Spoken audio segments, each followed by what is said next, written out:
Hello, everyone, and welcome to the Brand Groupies Podcast. We talk to inspiring brand leaders who are building and rocking their brands. And today we're continuing with our Backstage series, and we are talking with branding leaders who are building and rocking brands and the ones who are behind the scenes. And they're the ones who are making their clients shine and who are doing all this amazing, amazing work to create magical brands. So today we're so excited to welcome Debra Rizzi to the show. Hi, Thank Debra. you. Hi, Carey. Thank you for having me. Great to have you. And Debra is a partner and president of Rizco, a brand-led marketing agency, which she co-founded in 2000. She is also a partner and vice president of marketing of Plum Practice Wear, a global gymnastics apparel company. She has over 20 years of experience in developing brand strategies. Upon graduating from Bucknell University, I wanted to go there, by the way, Debra worked in Lord & Taylor's finance department. Later, she managed the creative department of global public relations firm Porter Novelli. She is a past NJ Biz 40 Under 40 recipient and 2020 NJ Biz 50 Best Women in Business Award. She serves on the boards of the Monmouth Ocean Development Council, Wall Business and Finance Academy, and Wall Crimson Knights Foundation. Debra's partner in life and business is her husband Keith, and together they nurture their 3 daughters. So happy to have you today. Thank you so much, Debra. It's a pleasure to be here. Yeah, so Debra and I, we actually met, it was during, after quarantine, we came to your office, and it was so impressive. And so I was and it's been around for 2 decades. 21 years. We're officially legal. I think we have to create our own brew. Thank you. We had such a great meeting. It was just so wonderful to actually be, it was after quarantine, so it was back in action and just to see your amazing office and hear what you do. So would love to share, what your Rizco does and what services you offer. Great. So we're a brand-led marketing agency, and we are champions for brands. So aligning with companies, small, medium, large, and really developing strategic campaigns that embrace brand, web, and digital strategies to help them grow and achieve what they're trying to aim for. Okay, awesome. And are there certain size companies that you work with, or all consumer, B2B? Yeah, so that's a key differentiator for us. So we're research-based, and that is different from many other agencies. And so if you look at our breadth of clientele, we're not in one vertical. Okay. And so if you take a research-based process of digging in and asking, really finding out what are you trying to achieve and who are your key competitors, and then modeling a structure around facts and figures, it allows you to adapt that to anybody. So you'll see that we do a lot of nonprofit work, B2B, B2C, consumer, and that keeps us fresh. We like being able to be exposed to a lot and take those key learnings and then pay it forward to other brands. I love it. And you also do 360-degree branding, right? You have social media, PR, website, everything, right? We do. And, when we first started out, in 2000, we were more so on the brand web side of things. And as we grew and you saw that it just wasn't one thing, we now have social media and email marketing and texting and influencer marketing. So that was part of our educational model, is to make sure that we're constantly investing in our staff and ourselves to make sure that we could grow our key services and be relevant for our clientele. Sure. So I love your story, how your husband is your partner in life and business. Yes. So how, in 2000, were you, how did you start Rizco? Where did you come from, or what other, companies? So a lot of people, we actually started Rizco out of family tragedy, believe it or not. Keith's dad had a production studio and worked for a lot of, back in the day, the larger agencies would develop creative and then hand it down to a production team to resize everything for distribution, especially for newspapers. And Keith and I were at Porter Novelli, and he was a rising designer, and I was one of the managers in the creative department at a very special time where digital was coming into play, so building out web strategies. And we thought that we were going to be at Porter Novelli for a long, long time. And Keith's dad actually became paralyzed one day. He had an abscess laying dormant in his spine, and woke up one day, and today he has recovered partially in his upper body, but he's still in a wheelchair. So we jumped ship to take care of a family business. What you don't realize especially in an agency environment, you're working with hundreds of people on a day-to-day basis, or they move to other agencies. And those relationships that you foster as you go, that was our starting point. Because, people heard, oh, Deb and Keith have started their own thing. And when in reality, we thought this was going to be a short-term thing, but then the work just fell into place. So Joe Rizzi Associates was the parent company, and Rizco was underneath that. And then we broke off. But, a lot of people don't know that story. And when you're in your late 20s and you're not married, and I look back on that, and I'm like, we were willing to make that jump to support family. Wow. And it's karma. Incredible. Things happen for karma. a reason. And all the relationships you built and your foundation just led to the work. So you never thought you'd be where you are today? I mean, I don't know. No. I look back and, I graduated from Bucknell with a double degree in management and art history. Okay. And always thought, okay, maybe I'll go into hotel management. First job was with corporate Lord & Taylor, and I was in the financial sector and moved along. Wound up my last position there before moving to the creative side was actually in the tax department, which I'm pretty extroverted, and yes, it's great to learn the financial side and the analytic side of things. But throughout my route, I had caught a mistake on a budget before it went up to the president, and it was the VP of advertising, and he said, "One day I'm going to get you to work for me." And Tom Caputo, if you're listening, shout out to Tom. He opened that door of come over to my side of the business, sent me to classes to learn. Well, back in the day it was Cork, now it's InDesign. I learned about all the key software products. And what was special is in the New York City office on Fifth Avenue at that point in time, those were the corporate offices. So when you would walk into that store, you would then go behind, but they had a full print shop in the basement. So I was able to work with those pressmen and learn about ink on paper and proper ways and typography and weights and tolerances. So cool. So, it was a great learning environment, and that kick-started the creative aspect of our business and my passion. Yes, that's incredible. And I love how you use a lot of research in figuring out, brands. And I'd love to talk more about that, because we also do like a brand binge, like a deep dive, and it really takes time to really establish the brand pillars and that fuel everything. So what's your process like when you get a new client and you're analyzing their brand? Well, first of all, brand binge. Oh my gosh, that needs to be a hashtag on its own. So we really go use deep. that Deep dive is over here. Deep dive is overused. And you probably see this too. Out in the common day market, brand to people is a logo, and it's so much more than that. Absolutely. And you touched on it. Yes. What is that foundation? What are the brand pillars? Yeah. And the first thing when you come to explore with a client, typically they're coming in saying, "Well, I need a new website." And then you say, why? We're here to answer their why. And then you get into this full discussion of really who are you and what do you stand for and what your key differentiators. And when you uncover that they can't answer that smoothly, then you're like, okay, we need to go into the brand process. Yes. So first of all is to educate the client and to have them understand that if you're going to build a house, you don't just take the blueprint and start building.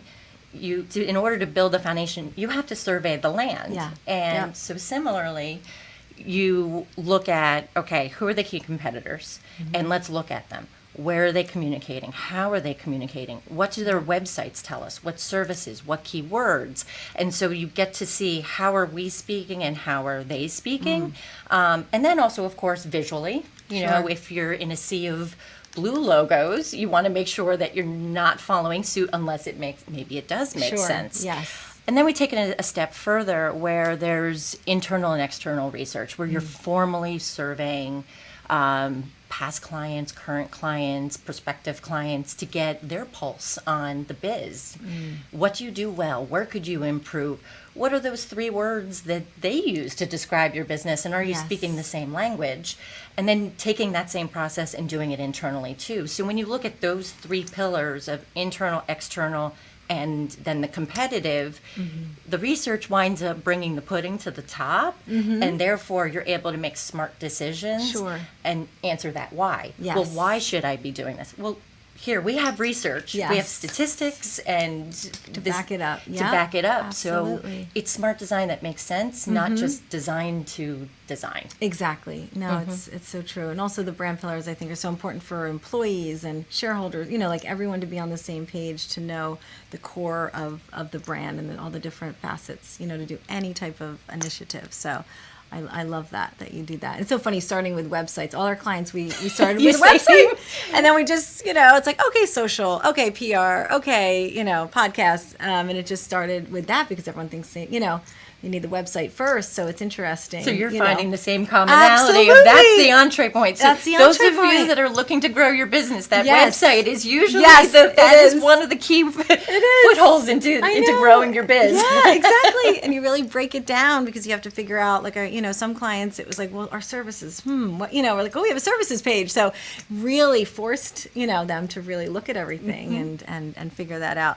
So how have you scaled? I know you have a big firm now. Bigger. 10-ish. We're close people? to 10. Okay, awesome. And how have you scaled through the years?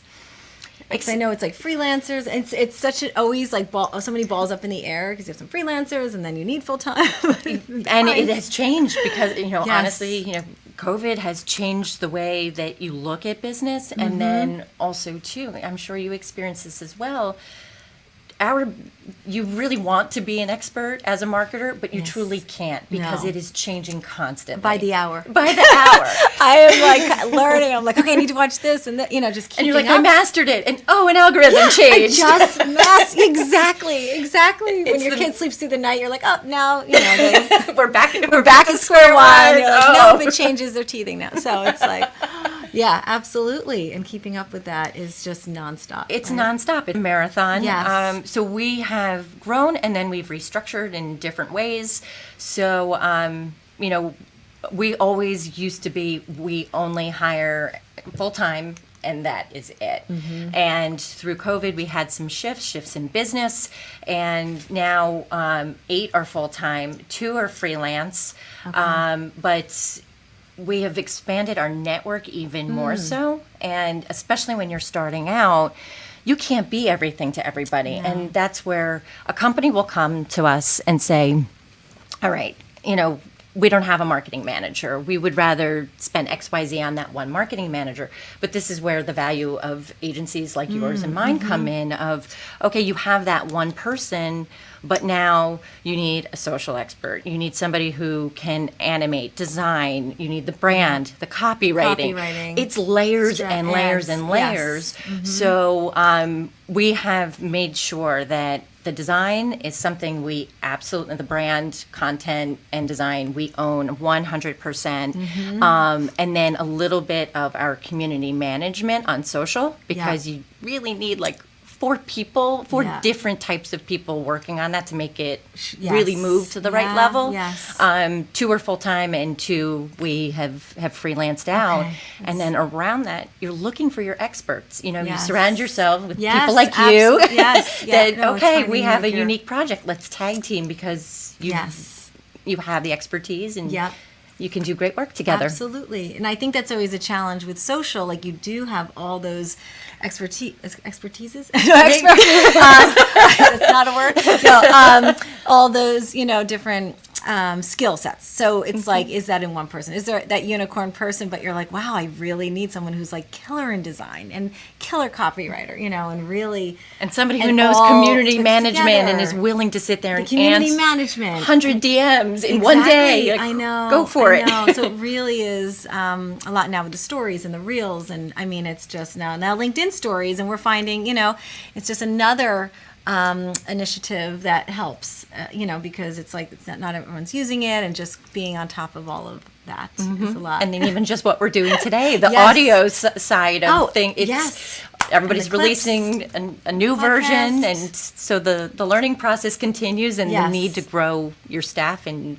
your network is Yep. it's always there. It's always there. It's so true. So I wanted to ask you, I know you guys are so amazing. What sets you apart from your competitors? Like, what's your superpower? Because I know, but it's so overwhelming. Oh, I know, there's so many marketing agencies, and I do this and that. I feel like brands really struggle to figure out what's best for them, and what you specialize in, or. So for me personally, the superpower, I would say modesty is really important in this industry. Rizco as a whole is not about Keith or I. It's really about the people that work to align with a brand to make them successful. You have to be selfless and want to pour your heart and soul out there. So my job is to lift my employees up on a day-to-day basis, make the work fun, because if you're not having fun, it's not worth doing it. Nope. And we truly are a family. Yeah. And COVID tested that time and time again, where, okay, this one's out, this one had a death in the family. We pivoted. Our family unit was so strong, and we constantly are pivoting. Yeah. So when I look at my role in the business, that's how I would personify my superpower. But the key differentiators really come down to those two things of the research aspect of how we and methodology of how we break into that brand and make it unique, because you can be in the same vertical and 3 or 4 brands can come to you, but you're not going to treat each of one of those equally. Yeah. So that's number one. And then number 2 is the design aspect. Less is more, very clean. There is an aesthetic that, I did not go to design school. My husband did, and there's a commonality amongst all of our designers. When they send you that first round of artwork and you open up that PDF and it's like, okay, there is a balance. It's smart. It's clean. It makes sense. It's on brand.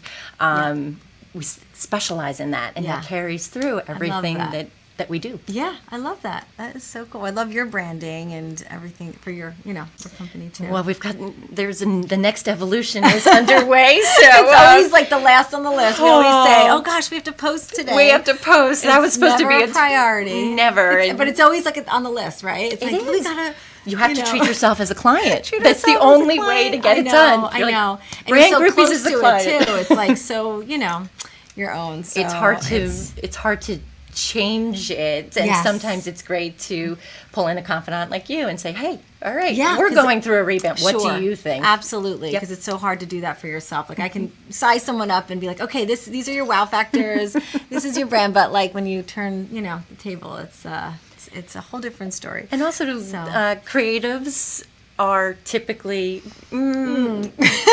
they love it for a minute, and then they look back and they're I know. And so when you go at the end of the year, you look at your body of work and you want to enter things in for awards and celebrate what they've achieved. Yes. They're like, no. Oh, no. No. Do you have that too? Well, we haven't gotten awards, but I'm just saying, like, I definitely look back and I'm like, oh my gosh, and I'm a recovering perfectionist, so at least you admit it. I admit it. You're stepping I was towards just telling the girls, I said on Instagram, the sponsored ads, like they all reach me, like, are you a recovering perfectionist? I'm like, how'd you know? So I'm trying Don't be targeting ads. Better to just post and not think too much, So it's all good. But so I was going to ask you about, the pros and cons of having your own business, and I think you answered that with the pivoting aspect. Being able to just turn on a dime and really make decisions for yourself. But I ask you what you think. Yeah, and I would love to hear how you pivoted too. But you just look at the past year, and this is your investment. This is your baby, and you have it running like a well-oiled machine most of the time. Yeah. And then all of a sudden you lose 40% of your business, and you're like, okay. And so, I'm the mama bear, and I have to preserve all of these jobs for my staff because they have families too. Yeah. And so how do you reinvent yourself in a really short period of time to then recover after that 40% loss? I know.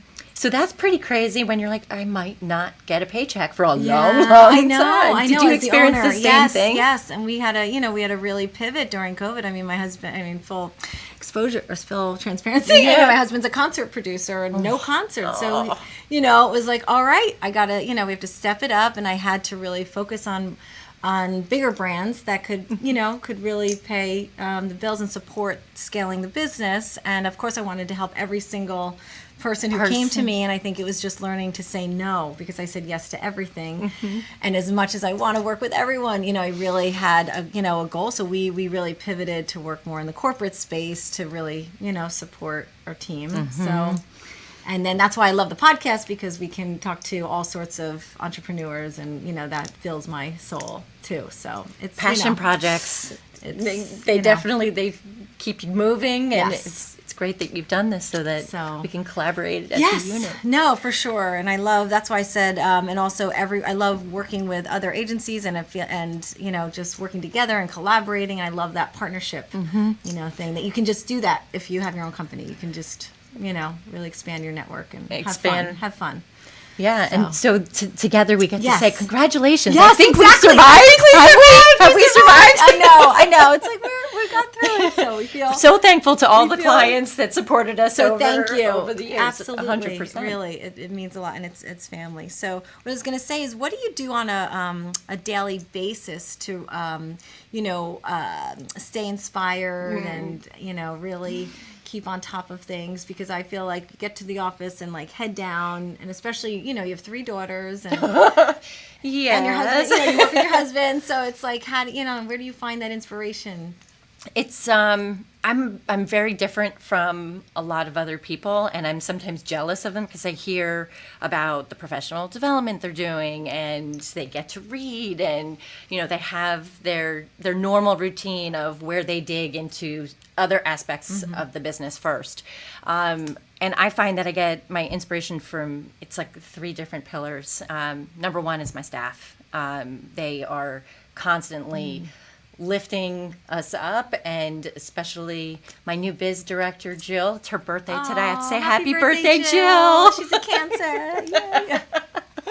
Yay. The excitement of, okay, we have this new client, it comes in, and because it's research-based, it's like, okay, let's dig in. Let's we call it peeling the onion. You got to peel the onion to get to the heart of it. A little bit of tears along the way. Yes. So, throughout that process, I'm getting pulled into learning about different clients in different industries. And even going back to the website example, when you look at competitors, you're like, oh, okay, we just found 3 other competitors that need a new website. So that helps with it. But my staff, the clients, and then the third one for me, and I can understand that you're in the same place, or the passion projects. And I have 2 of those going right now. And when you're looking for commonality, we want clients that care about the business, they value what you do, and then of course have the funds and they pay their bills. So that's the ideal client. I know. And they care. So when you have a nonprofit initiative, those people that come together, you get to develop a completely different relationship on a higher level, and that winds up fostering other ideation or business out of it. That's great. I know you so, do a lot. So right now, 2 of them, which are worth mentioning. So Score for the Cure. Okay. There's a whole group of individuals from CAI New Jersey, which is a professional organization, and it goes over into Pennsylvania as well. Joined together to develop a hockey game that's happening in August. Oh, cool. To raise tens of thousands of dollars for type 1 diabetes. Oh my gosh, amazing. For JDRF. Amazing. It's a charity I Oh, love and really? support. Yes, Oh, my absolutely. gosh. Yeah. So that it hits amazing. close to home. And then even through our PR family, Jonathan Kreisman was, a close friend 20 years ago when I was at Porter, and kidding. he passed away due to COVID. Oh my gosh. And the outpouring of all of the different people from different agencies of coming together and I saying have chills. how much he made a difference. It's amazing. So a few of us have come together to create a scholarship program for Wow, him. that is incredible. So, you know, those things that bring things, people together totally. wind up Yep. just, it pushes you to another level. Yes, I love that. Oh, I'm inspired just hearing that. Thanks. That's awesome. And so just a few more questions. I was going to ask you your favorite project you ever worked on, or, you know, one big thing that was really like, wow, I look back and that was a big achievement. So, am I allowed to say my children? Yes, of course. Your children sound amazing. No, you know, definitely, and you could probably agree with this, you know, having children is the best creative project that you Yes. can ever achieve, because you're trying to constantly nurture it and Yeah. hopefully put the best version of yourself into it. My second one would definitely be Plum Practice Wear, which, Yeah, I want to, yeah.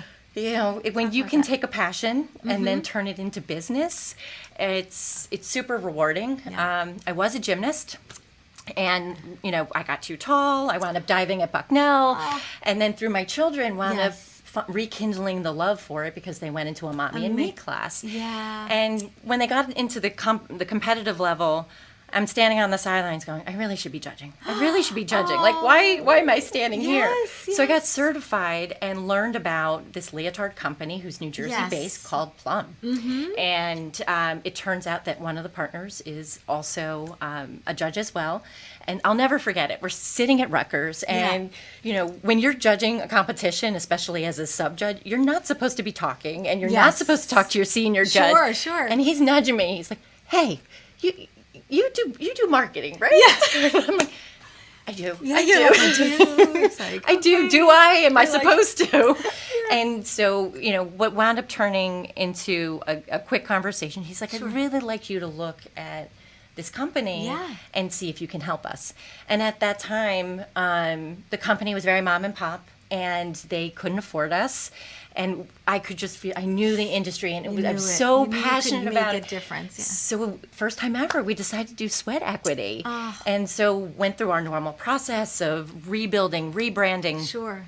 And we now own 25% of the company, and I'm VP of marketing for that brand. Amazing. I see them everywhere. I feel like I see them everywhere. Yes. It's thank you. That's so great. It's exciting. We're in 55 countries worldwide. Oh my goodness. Lori Hernandez, who was our past Olympian, was one of our first models. Okay. And then Riley McCusker, who was one of our past models, she's actually competing in Olympic trials this Oh my weekend. gosh. So to have this exposure of supporting children and having yes. a safe, happy, supportive community Sure. has been the foundation for our business. Incredible. And, Wow. and has allowed us to do a lot of testing, Yeah. you know, ambassador programs and rewards programs. But more so, it's about the kids, the community, and fostering a confidence Yes. and being with them on this journey. Yeah. So it's been a gift. Oh, that's so a cool. big gift. Congrats on that. That's Thank exciting. you. It's like to see, you know, to build something, you know, and that's your own too is really.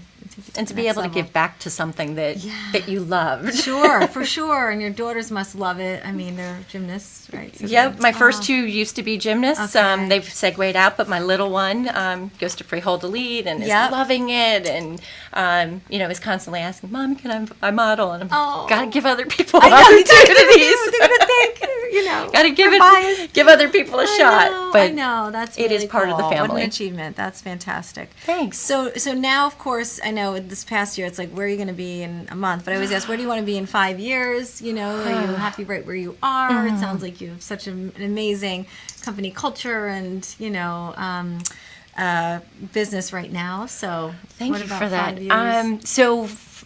Within 1 year, you know, we are making that shift to virtual, and we have been virtual.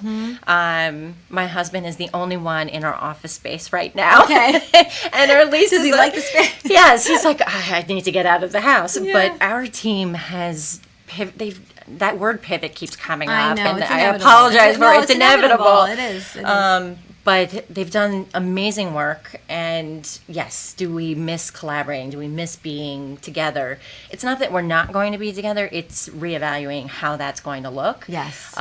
So in 1 year, I will be sitting in my new home office on my own property, which is Okay. the goal. Amazing. We live in a Yes. little old farmhouse, and we're like, Oh, okay, let's build amazing. out and create a separate unit. So cool. So it can be collaborative space. Yes. Yep. And Love that. So that's the 1 year shift right now. And as we look at virtual, in 2008, when we had that huge economic drop, I actually looked at interviewing with somebody else and leaving the business just for security reasons, Yeah. and learned about a business that was completely virtual then. So it's been around, but this Yes. has just forced us to reevaluate. Sure. Okay, where are we putting our money? How do we collaborate, and how's that going to move forward? Got it. And all those systems. All the systems that you put into Oh, place. yes. 5 years, I would say we're either much larger because we've merged with somebody else, or there's going to be a Rizco South. Okay. So, Ooh, I like the you sound like of that. Yeah. Well, when you've got two older ones that are looking at college down Yes, south, I'm you're like, like, we can do Rizco North, Rizco South. I love it. Summers and winter, it's like, Uh-huh. I see Do you have it. similar Yes, vision? I do kind of do. Yeah? I'm like, can we look for clients in Miami or somewhere down there? You could do it Or anywhere. Nashville. I'm like, Nashville. Yes. Okay, take me with you. I would definitely move to Nashville. Ming would too. Ming, you're in? Okay, let's go. See, I just said we were going to be part of a bigger thing. So we're manifesting. You've got it.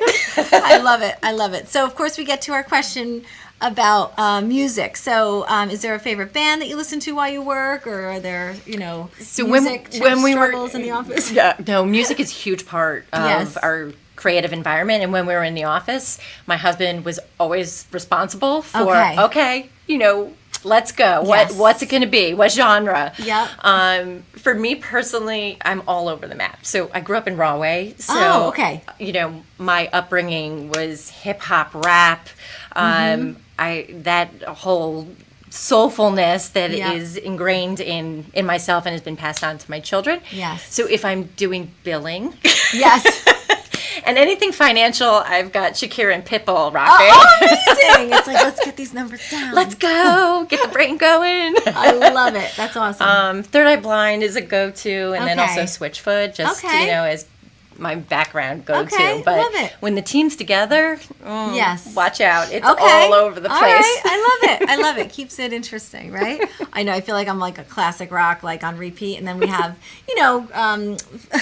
workers who. Well, you have are interns team now. Are who they like in in their their 20s? So I'm like, let me put top 40 on just to like feel hip or something. They're like, oh, my dad loves this music about the classic rock, and I grew up with this. So I'm like, what? Have they converted you onto somebody new I that know, you like? I know. I'm onto Dua Lipa. Oh, Dua Lipa. yes, we listen to definitely.